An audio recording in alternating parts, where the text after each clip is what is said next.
انسان کے لیے فتنے کی سب سے بڑی جڑ اس کی نگاہ ہے۔ جی ہاں، اس کی یہ جو آنکھیں ہیں، یہ آنکھیں دل میں کھلنے والے دروازے ہیں، اور یہ تمام کی تمام فتنوں کی جڑ ہیں۔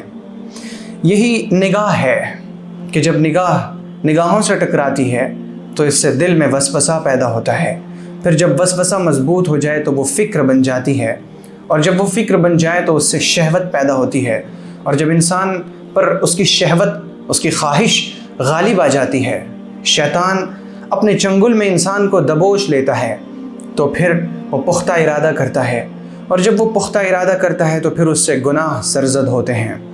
یہ نگاہیں تمام کی تمام فتنوں کی جڑ ہیں۔ اگر انسان ان نگاہوں کو اپنے قابو میں کر لے اور نگاہیں نیچی رکھنے پر انسان صبر کر لے اور جم جائے، تو یقین کریے کہ اس نے نیکیوں کا ایک بڑا دروازہ کھول لیا اور گناہوں کا ایک بڑا دروازہ بند ہو گیا۔ انسان کی زندگی میں اس کے نامے اعمال کے اندر جتنے گناہ ہیں، ان میں سے اکثر بیشتر گناہوں کا تعلق دو چیزوں سے ہے، زبان اور شرمگاہ۔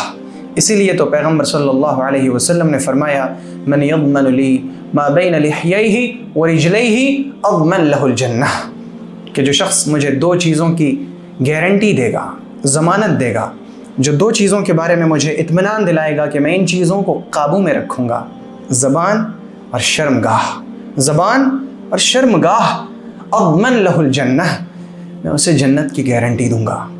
آپ سمجھتے ہیں کہ اللہ کے رسول صلی اللہ علیہ وآلہ وسلم جنت کی ضمانت دے رہے ہیں، اور ضمانت کا مطلب یہ کہ آپ ذمہ داری لے رہے ہیں کہ میں اس شخص کو جنت دلواؤں گا۔ تو کیا ہمارے پیغمبر صلی اللہ علیہ وآلہ وسلم نے کسی معمولی بات پر جنت کی ضمانت لے لی؟ ایسا نہیں ہے۔ یہ دونوں بہت اہم چیزیں ہیں، زبان اور شرمگاہ۔ انسان ان دو چیزوں پر قابو پا لے تو اس کے لیے جنت کے دروازے کھل جاتے ہیں، اور ان دو چیزوں پر قابو پانے کے لیے نگاہوں کی حفاظت ضروری ہے۔ جب انسان اپنی نگاہوں کی حفاظت کرے گا، نگاہیں نیچی رکھے گا، تو وہ شرمگاہ کے گناہ سے محفوظ رہے گا۔